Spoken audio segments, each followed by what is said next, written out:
All right, so welcome everyone to the Schubert seminar. Today we're happy to have Hunter Spink from University of Toronto telling us about quasi-symmetric Schubert calculus. Please go ahead. Thank you. Yeah, so if anyone has any questions, you can ask. I don't have enough slides to take up all the time. So definitely, if there's anything you want to know, I'll explain it. Anyway, so quasi-symmetric Schubert calculus is basically this project that I've been working on for the past, I don't know, 2.5, 3 years. And the idea is that there's a certain subset of the Schubert generalized Littlewood Richardson coefficient problem that has a lot of interesting combinatorics associated to it. And it kind of is at the intersection of a lot of different areas of classical algebraic combinatorics. So let's, yeah, I got it. Okay, cool. So let's just recall Schubert polynomials super quick. I'm guessing people are familiar with them. Otherwise, you wouldn't be in the seminar. Schubert polynomials are generated by this thing called the divided difference operation. It takes a polynomial and outputs a lower degree polynomial. You take the polynomial minus the same polynomial where I and I plus 1 are xi and xi plus 1 are switched. This difference is divisible by xi minus xi plus 1. And when you divide by it, you get a degree lowering operation on polynomials. These operations satisfy the nil-Hecke relations. So if I square one of these operations, I get 0. If you apply two operations very far apart, they don't interact with each other, so you can commute them. And they also satisfy the braid relation, which is very nice and non-trivial. Schubert polynomials are usually defined in terms of seed, but actually they're uniquely characterized within polynomials in an indeterminate number of variables as the unique homogeneous polynomials, which are indexed by permutations that have the property that the Schubert polynomial associated to the identity is 1. And when you apply one of these divided difference operations to a Schubert polynomial, you get a simpler Schubert polynomial if I is a descent, and you get 0 otherwise, which is kind of nice that there's no seed in this description. This is using the fact that I guess once you know they exist, you know that they're stable. And then this is an equivalent characterization. Okay, so given a reduced word, you can create this composite operation by composing all of these del's associated to the indices in your word.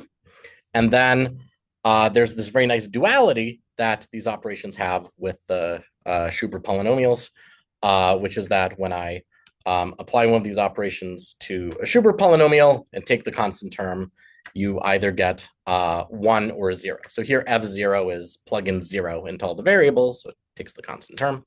So they're dual to these operations, and because they form a basis of all polynomials, it's actually very easy to decompose any polynomial into the Schubert polynomial basis.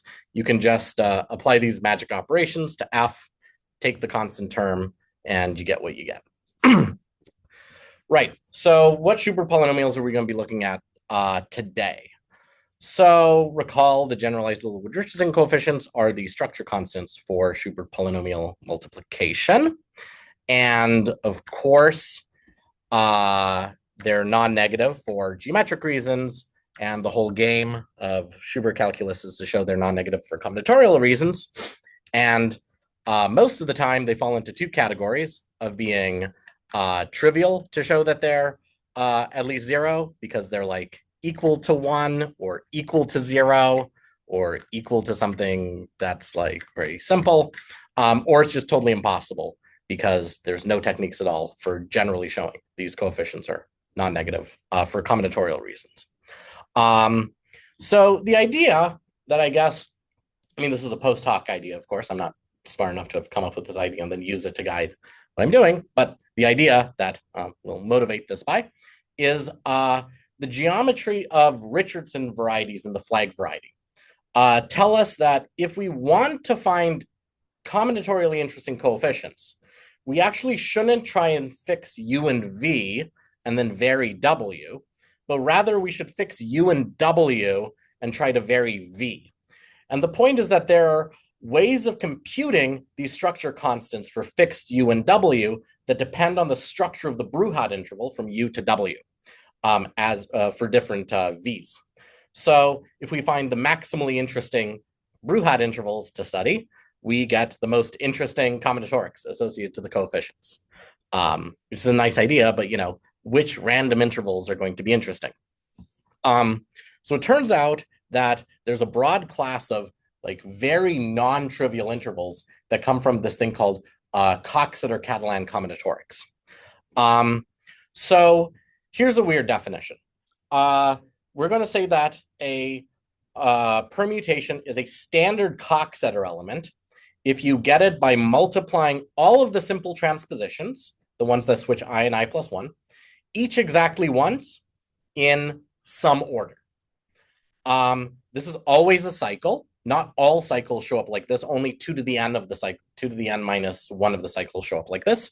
But these are very special permutations within a well-studied theory of non-crossing partitions. So we're going to start with the C. And then what we're going to do is we're going to take our Bruhat intervals that we claim are interesting to be the ones that go from permutation W up to the permutation WC, where the length of W plus the length of C is equal to the length of WC. So these Coxeter intervals from W to WC are going to be our interesting class of intervals, and we're going to get interesting combinatorics out of looking at these Richardson coefficients. For the sake of the fact that all the nicest results are in this particular case, and to be more concrete, we're going to take the Coxeter element to just be the product of all the transpositions in backwards order. It could be forwards order. That would give an equivalent theory, but I don't know. I wrote all my papers within backwards order. And the product of all these transpositions then makes C the backwards long cycle. So this is just the thing that takes n to n minus 1 to n minus 2 all the way back to 1, and then comes back to n. U is equal to C? Yes. U is equal to C? Sorry, what's equal to C?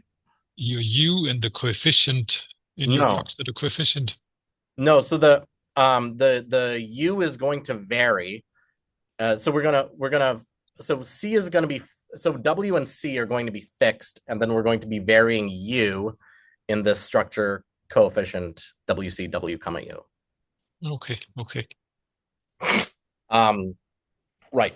So the non-negativity of all of these Coxeter-Richardson coefficients that I'm going to describe is basically completely open for any other C other than this particular C, and like maybe its inverse is exactly the same. But like other C's, there's a lot of interesting conjectures, and there are a lot of interesting models for computing these things. And the hope would be that we could generalize this to all C and all, Coxeter, type A, type B, type C, type D. There should be a uniform story, and there is some uniformity, but the positivity in general is a mystery. So we're going to do the backwards long cycle right now and see what we get. Okay, so why are these intervals interesting? We have this backward cycle. The elements of the interval are actually not that interesting. The things that are interesting are what you get when you take this interval and you left translate it backwards by the W, the smaller of the two permutations. So you take this interval, which starts at W and ends at WC, you translate it by W inverse. So W ends up going to the identity, WC ends up going to C, and then all the other elements kind of get mapped in a weird way to other permutations. This does not preserve the Bruhat order, so there's just some random collection of permutations a priori in some random order. But it turns out that these are very nice permutations called non-crossing permutations. So let me describe a non-crossing permutation. You start with a non-crossing partition. So I'll just draw what non-crossing partitions are. They're partitions of the numbers from 1 through n that look like this. Okay. So if you have a partition of 1 through n, and each of the parts you draw with little bumps connecting all of the elements in the part one after the other, then a non-crossing partition is one in which you can draw these parts in such a way that the little bumps don't overlap each other. So for example, you wouldn't be allowed to have a part containing 1 and 3 and another part containing 2 and 4, because then those arcs would cross each other. So it turns out that, there's 42 of these things. They're counted by some Catalan number. And we can associate a permutation to each of them. So how do we associate a permutation? Take one of these things. So here's one of the partitions corresponding to the 2 parts, one of them 1, 4, and 5, and one of them 3 and 2. And we're going to multiply the backward cycles on each of these parts to get something called a non-crossing permutation. This is the special case of a definition called a C non-crossing permutation for an arbitrary Coxeter element. It turns out that for this particular C, this is the objects. These are the permutations in SF that it produces. Now, when you look at this, it's I would say this seems like a ludicrous definition that couldn't possibly have any, algebraic meaning. But Carreras famously showed that there is an algebraically interesting way of looking at these non-crossing permutations. They're exactly the prefixes of what are called minimal reflection length factorizations of C. So if I take a bunch of I comma j's, just transpositions of 2 things that are not necessarily adjacent, and I multiply them together and they happen to give the backwards cycle, then it turns out that every prefix of this product is going to be exactly one of these non-crossing permutations. So this is a very nice fact, because it means that you can generalize the notion of non-crossing set partition to, well, the non-crossing permutation, I guess, to any any Weyl group. As long as you have the simple reflections, you can define this in this way, and you can study the set of non-crossing permutations. And they're extremely well studied. There's like thousands of papers that study these things. But only now are we going to try and write papers about Schubert calculus that study these things. Okay. So we are going to do something. We're going to use a really good technique called read papers Alan Knudsen wrote. And then if we're lucky, those papers will contain ideas that let's compute Littlewood Richardson coefficients. So we're going to compute these coefficients using something called descent cycling, or a slight modification of it, which is going to be just enough to allow us to compute these coefficients, hopefully just in this one slide. So how could we possibly compute these coefficients, especially in only one slide? So here's the idea. Instead of looking at the individual numbers and trying to show they're positive, instead we're going to look at the operation of multiplying a polynomial by the Schubert polynomial associated to W, and then extracting the coefficient of the Schubert polynomial associated to WC. And the idea is that if we can show that this operation takes Schubert polynomials, like the Schubert polynomial associated to U, and outputs non-negative numbers, then this is equivalent to showing that these, Littlewood Richardson coefficients are non-negative. So this is actually inspired by how Richardson varieties compute generalized Littlewood Richardson coefficients in the flag variety. Okay, so we have an operation, and we want to show if I plug in a Schubert polynomial, it outputs a positive number. So let's look at an example of one of these operations. Here's one for n equals 6. W is 412536, and WC is 641253. So there's a couple of things to note about this pair of permutations. First of all, indeed, the top permutation is obtained from the bottom one by cycling back this 6 from the end to the beginning. The last number is cycled to the beginning. But also the last number is going to be the biggest of these numbers, because in order for W to WC to be length additive, it must be that as I'm bubble sorting this last number to the beginning, the length always increases. So the last number has to be bigger than every number it passes, which forces the last number to be the biggest. So that's why the 6 is at the end, And that's why these two permutations look like this. Okay, so we have this operation. We want to show Schubert positive. So we are going to basically write it as a composite of operations that are Schubert positive. And then the conclusion will be that this operation is Schubert positive.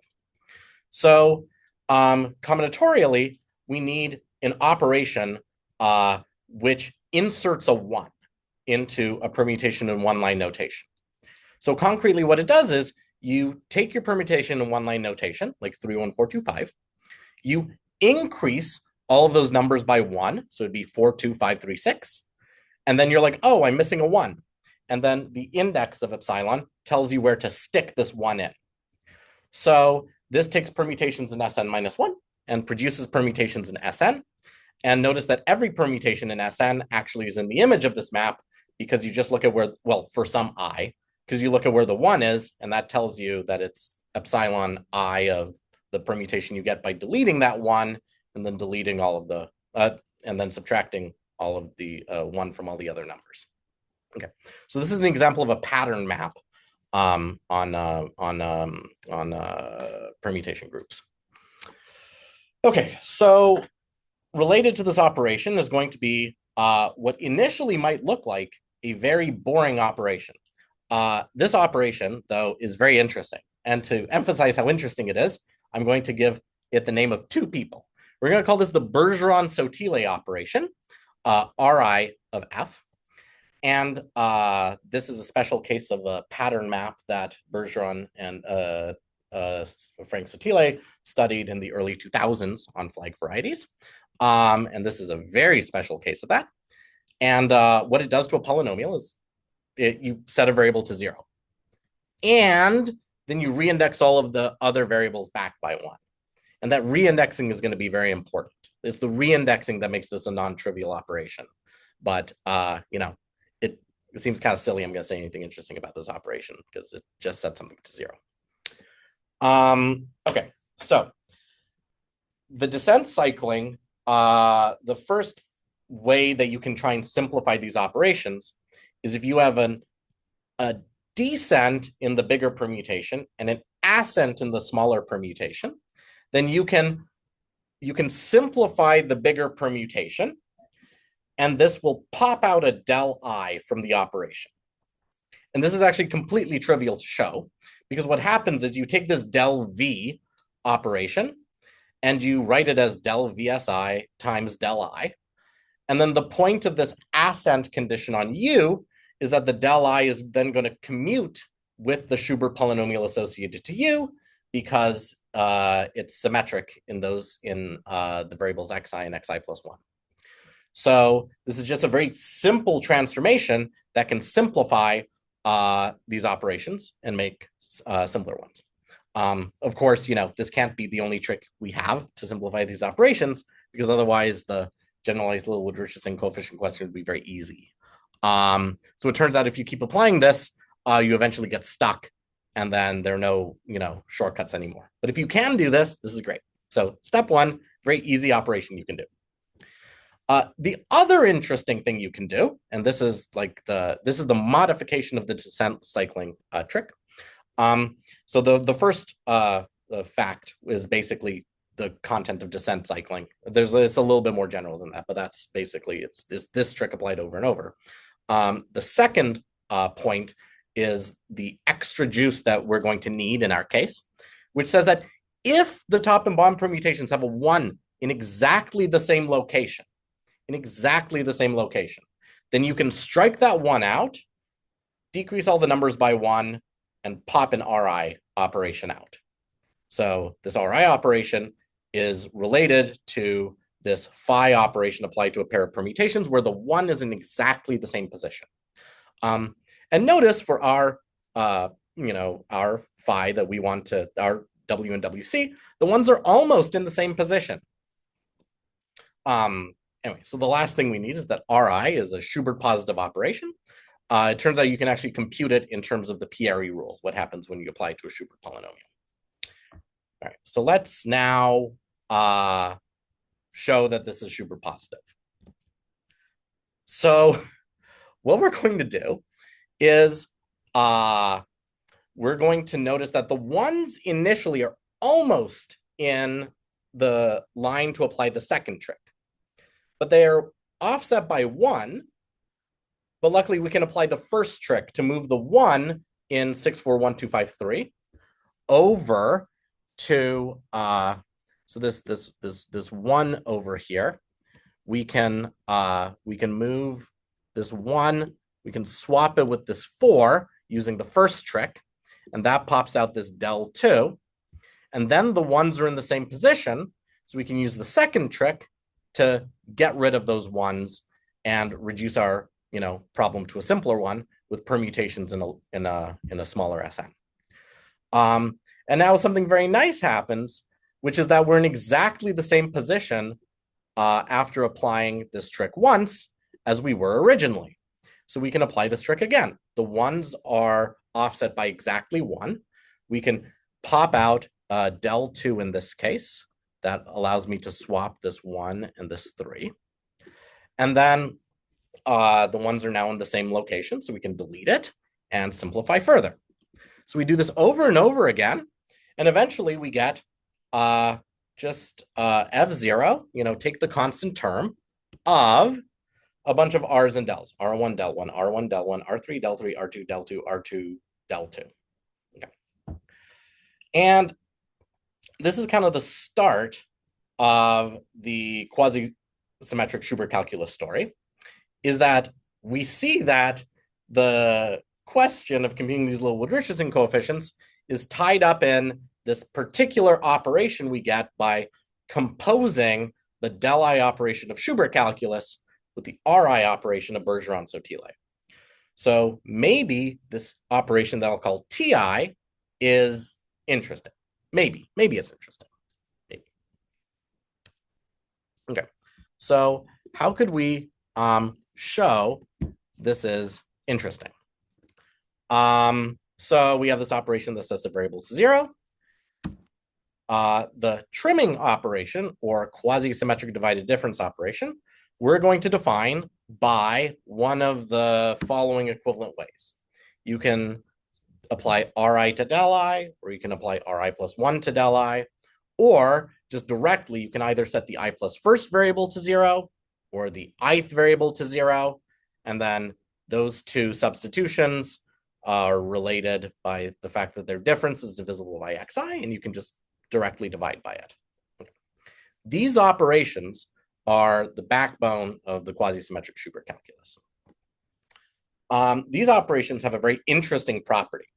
The TIs, unlike the dels, which have this nil-Hecke relations and the braid relations and the commutation relations, the TIs only satisfy one kind of confusing relation, that Ti Tj is equal to Tj Ti plus 1 for I greater than j.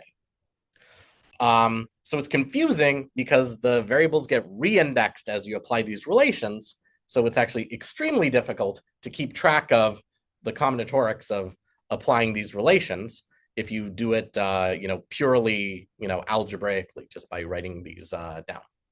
But the claim is that these relations allow us to define the composite operations to be indexed by these things called plain binary indexed forests. So let me draw now why this relation has anything to do with plain binary indexed forests. And I'll also, I guess, tell you what a plain binary indexed forest is. Okay, so the T operations, okay, so the R operation is kind of like a 1 to 0 operation. It deletes all the information of xi, but it also reindexes everything beyond it backwards by 1.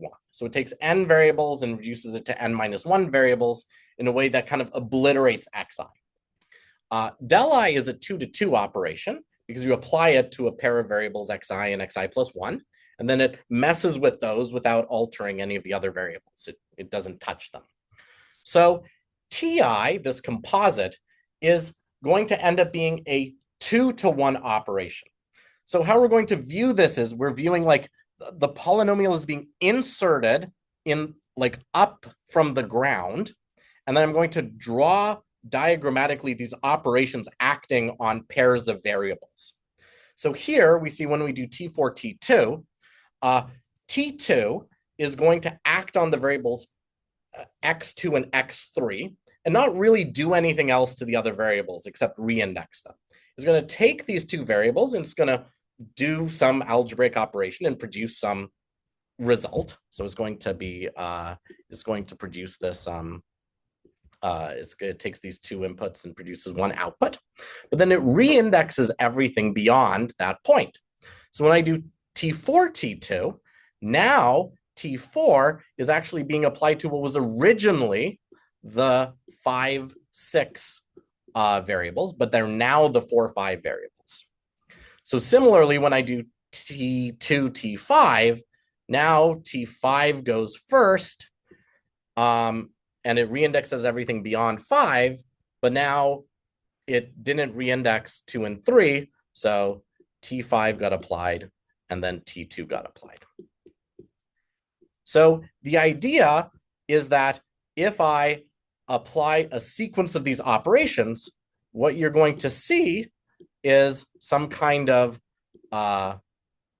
forest of binary trees that are recording the orders in which these variables got merged by the T's.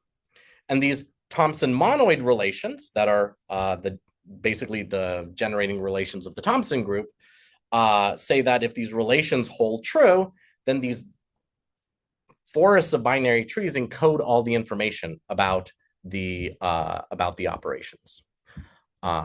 So that's nice. All right, let me see if I can go to the next slide. Okay. Great. So now I'm going to tell you about these things called forest polynomials, and then we're going to take a little bit of a break. So just like Schubert polynomials are dual to divided difference operations, forest polynomials are dual to the trimming operations, these TIs. So there are these things called forest polynomials. I'll say how they're defined. It's not that hard. That interact with these trimming operations by either the trimming operation destroys the forest polynomial or it simplifies the forest that's indexing the forest polynomial if something happens. So I'll draw a picture of this. So these polynomials, what they are is they're the generating function for ways of filling the tree if I put greater than or equal to signs like that and greater than signs in this direction. So if I look at all ways of filling these nodes with numbers satisfying these inequalities, you get this. So for example, I guess 1, 1, and then this could be 2 or 3. So those are that's x1 squared x2 or x1 squared x3. So when I apply this T operation, what happens is the only T's that don't kill the forest polynomial correspond to the left children of these nodes, which have both their children being leaves. So in this case, 1 and 3 are the left children of this node and this node. So they're the ones that don't kill it. When I apply T1, what this F over I operation is it contracts this wedge. So it contracts it, it reindexes everything else, and then you're left with what you're left with.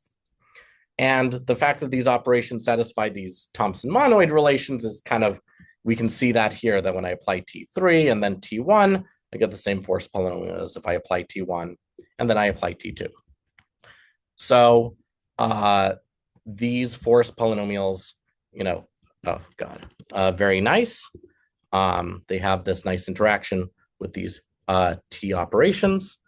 And let me just see what the next slide is. I'll